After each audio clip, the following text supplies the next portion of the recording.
Bitte. Hallo Frau Günesch. Wir haben heute als BSBC einen schönen Abend organisiert. Ein Essen haben wir organisiert mit der Ernährungsberaterin Barbara Kuchler. Und ich möchte Sie fragen, was Sie von diesem Abend gelernt haben von Barbara Kuchler. Ja, ich habe von diesem Abend sehr viel gelernt. Zum Beispiel habe ich auch Vitamine gehört, die ich vorher noch nicht kannte oder gar nicht wusste, dass man die im Körper sehr wichtig haben muss. Und dann haben wir zum Beispiel auch gelernt, auf welche Weise wir auf die Kohlenhydrate oder Proteine und so weiter achten müssen. Und das Ganze hat mich sehr interessiert und sehr gut gefallen.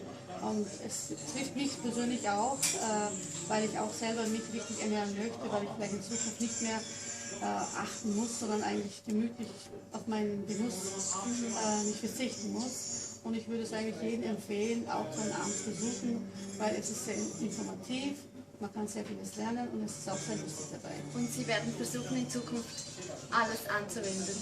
Ich werde es selbstverständlich versuchen und hoffe auch, dass ich es durchziehen kann. Lassen wir uns überraschen. Ja, super, sehr schön. Vielen Dank. Danke auch.